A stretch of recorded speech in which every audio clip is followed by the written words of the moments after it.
Cause we are the ones been fighting for the right to vote. The right to vote.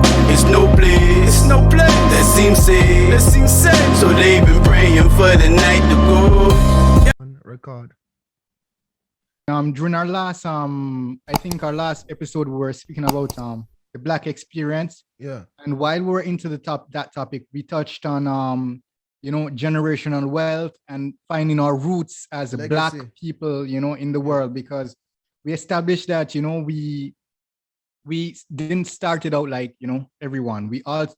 Most of us as Black people started out not having, any lacking of opportunity, lacking of role models in the family or to look up to, or worldwide to look up to, lacking of generational wealth, something, a legacy or something we can hold on to and say, okay, mom and dad left that for me, and we can build on that.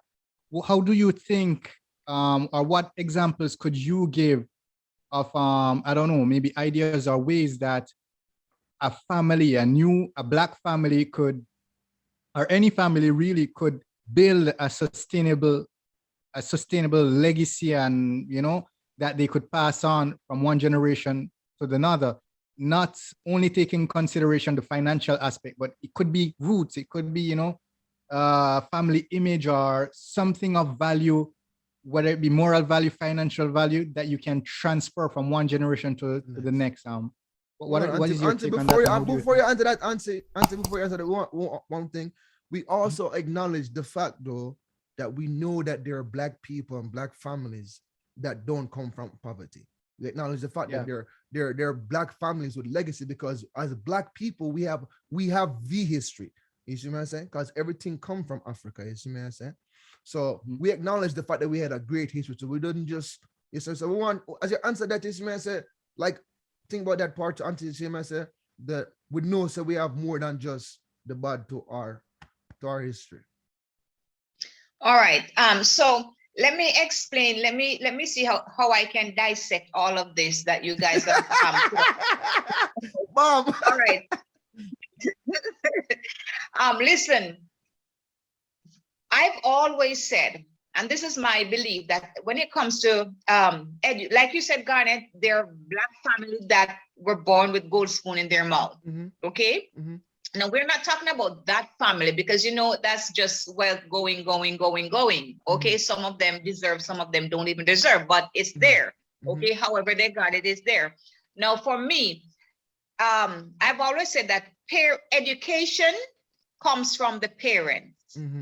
Instruction comes from the institution, the schools, the university, the college. The education comes from the parents. Life. Okay? Yeah. You educate your children. When we educate our children, we are equipping them to go out in the world. I said to my children all the time, I will not work hard to leave a materialistic legacy for you all, mean houses and cars and money in the bank. No, I will not do that. Why? Because I can work my butt off to leave these materialistic things for them. Yeah. And in pass. 1 year, in 6 months, they lose everything. Yes. You can probably reconsider that still. But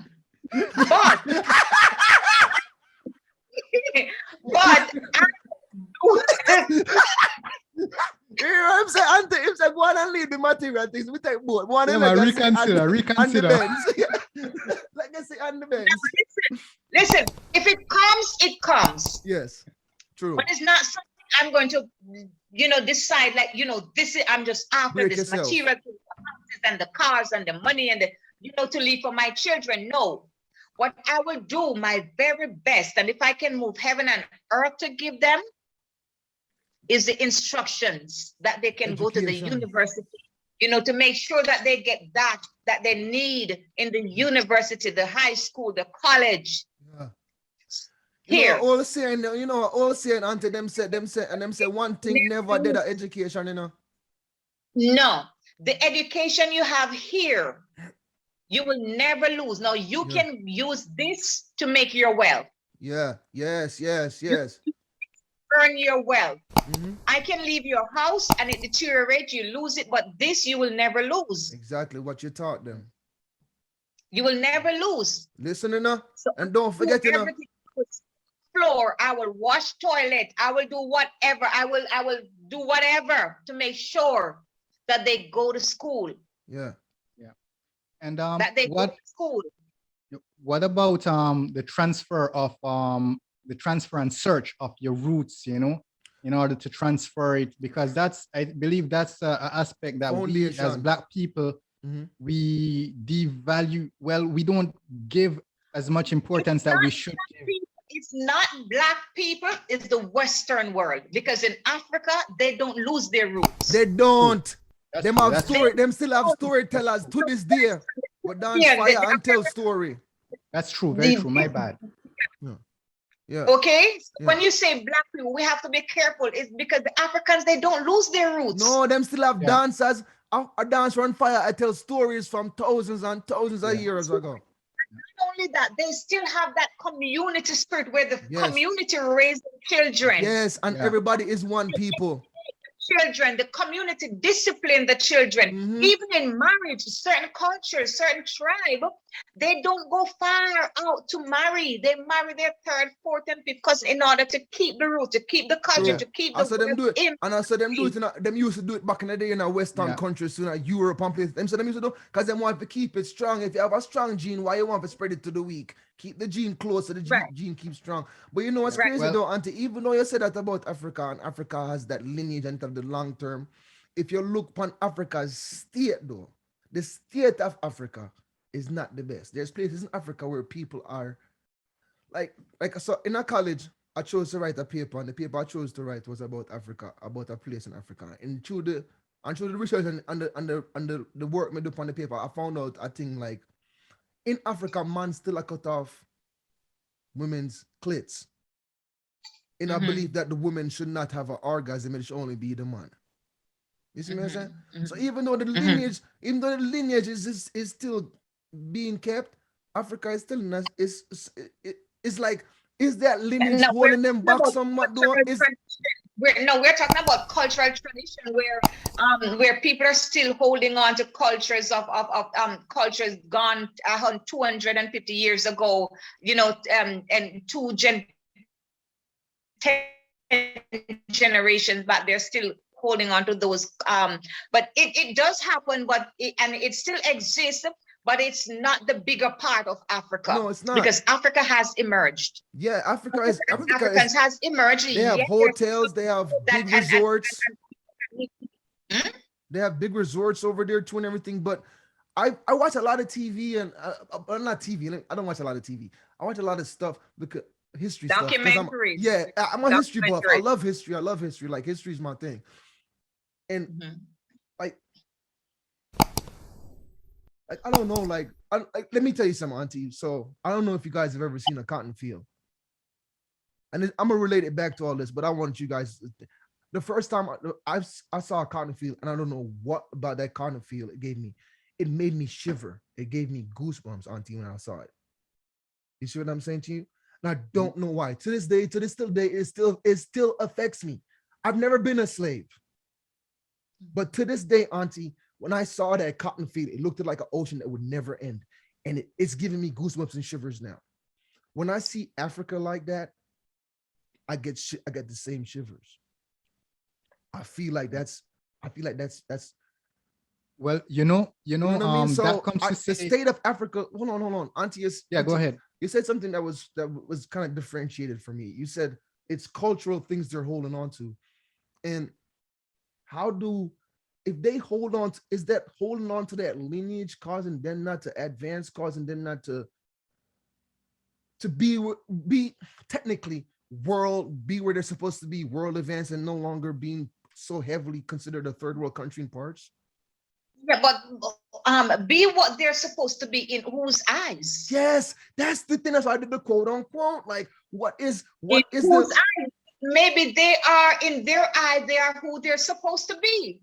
Now, if we have to be careful, because when we use the term be who they are supposed to be in who's for our expectation, for your expectation, right? because for them, that's a normal lifestyle. They're comfortable with that. For the most part, the majority is comfortable with that. So they're okay. Now, for the meddlers, for the people who think it's a problem, then it's your problem and not theirs. Not theirs, huh? That's true. I know, but it affects me because I don't know why. Like you said, it's like I have a personal, like in my head, Africa is like the kingdom. You know, it's like it's where. And it is. Yeah, when I hear Africa, because of the history I know about Africa, I don't think slavery. I think kings and queens and innovators and warriors, and you know what I'm saying? That's what I think. I don't think like, oh, we slaves. So when I see documentaries and I see stuff, do you feel the way you feel when you see the cotton field? Oh, that messed me up. You know, there has to be some kind of psychological effect that's something that tying the cotton field to Africa, to slavery, because we know that Africans a part of slavery, a part of being slave in those days, it means you had to pick cottons all day in the sun hot, and it don't end. You know what? I want to add something to what you said, Garnet, and the what I mentioned earlier about searching for your roots. I think for us, well, I made a mistake because I said us as Black people. What I really should have said is us as Black people that were born and raised in the Western world. You know what I mean? And not in Africa. The thing is, most of our knowledge, for the most part, most of our knowledge ends at where the history book, the Western history books teaches us, which is be honest. Slavery. My youth, not being honest. If it being honest, most of Black people knowledge on the Western hemisphere ends on TV. The history books on TV. YouTube. True, but what I'm really saying, I know, I get what you're saying, but what I'm really saying is that our knowledge as far as where our roots goes, for the most part, ends at slavery, and that's where our big connection is. You know what I mean? Around the world, and that's not. The thing is, we as a people is bigger than that, and our roots goes way further than that. And way back. The importance that leads me to what I was saying in the beginning, the importance of looking for your roots to kind of move away from slavery and realize that slavery wasn't where you're actually from. Slavery was an event that occurred throughout your your genes and your generation. But beyond that, your kings, your queens, you know what I mean? Yeah, I believe that knowledge can give value to a simple Black child growing up in the ghetto or in wherever they are in the world, you know what I mean? And the seeking for that, for one's roots, the importance of looking, searching, which tribe you're from, probably traveling back there to kind of find out, okay, what kind of tribes they are, how the culture, the tradition, and having a knowledge, can form self-gratification, can build you as a human being. Let me tell you, give you my 2 cents on that, okay? Okay. Auntie. I wasn't born in slavery. Never.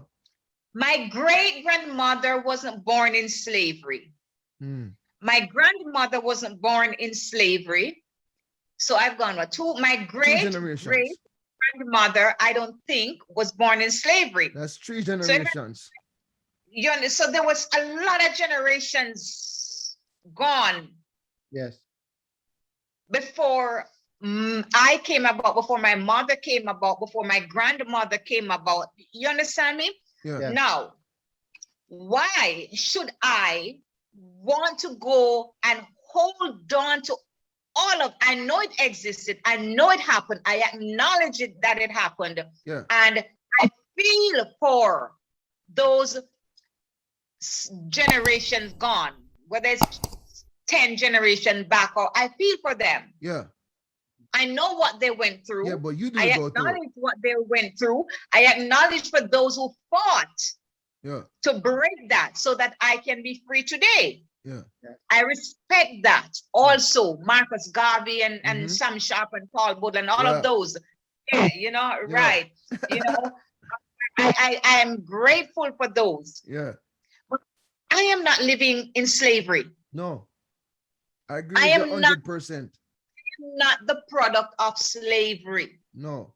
You're a product of two Because my beautiful father people. wasn't born in slavery. Yeah. Okay. So I will not spend my life trying to go back looking for, Yeah. I will teach my Reasons children to hate. exactly reasons to hate and reason to be contented with. No, Yes. I'm pro-human being. I'm Me too. pro-human. Do we have people that are racist today? Yes. Yes. Now, when I get to that individual, when I meet that individual, I will deal with that individual. But I will not go around talking about racism. And when I have to deal with it, I have to deal with it. If I see it and have to make a comment and speak up against it, I will. Yes. But it will not be a part of my life where everything is just racism and the black against white, white against black. No, it exists. Yes, I'm aware of it. I acknowledge it. It exists. It's sometimes there injustice. Yes. But I also, because I am pro-human being, I want to also say that us as black people, sometimes we put ourselves in the position to be stereotyped, to be sidelined, to be seen as JD was talking about that. Yeah. And JD was saying the same thing, Auntie, because sometimes sometimes we go into a situation, say for example, an interview, and in the interview, it's the manager happens to be white. And now your mind, you start creating those stereotypes in your mind to stop yourself from even going forward with the job and doing the interview properly because of those stereotypes. It affects us. Yeah. But Auntie, here's the thing I have to say to you. Now, for me personally, at 39, and grew up in Jamaica, I never interacted with white people as a child. So I never learned to have anything against white people till I came to America. And when I came to America and I experienced racism for the first time, it changed my view. Oh, they really are like that. You see what I'm saying? Now, as I'm getting older, I'm coming to where you're at. I'm not there 100%. There's times when I fall back into the stigmas and I say, oh, fuck them. Excuse my language. I'm sorry, Auntie. But sometimes I fall into that and I say that thing. You see what I'm saying? And then with that, but I want to live life like that where there's never a time where I say to myself, oh, him do it because him is this color. No, him do it because it is him. Him do it because he is he, not because of the color of the person. And that is a hard thing for Black people as a majority to accept, because like JD said, our history has been scarred so heavily by slavery. Yeah. That we ourselves hold ourselves back. Bob Marley sings a song that it says, emancipate yourself from mental slavery. Mental slavery. Sometimes, because none but ourselves can free our mind. It is the truth. Sometimes we ourselves stigmatize ourselves. We cage ourselves and then project it onto the other, saying that they are. Yeah. We do that. Listen, by no means am I saying that racism doesn't exist. It exists today. Factual. And people have to deal with it every day. Yeah. Different parts of the world. Yeah. But for me, I will not just globalize racism or say just every plot line is racism right across. No, when I have to deal with it, I deal with it. It's got to be, I'm proud of me. That's why I'm steady moving on despite the hatred. I get better every song, man. It's got to be, I'm proud of me. If you don't like it, move along, get the shaking if the bacon ain't involved, man. It's got to be, I'm proud of me. That's why I'm steady moving.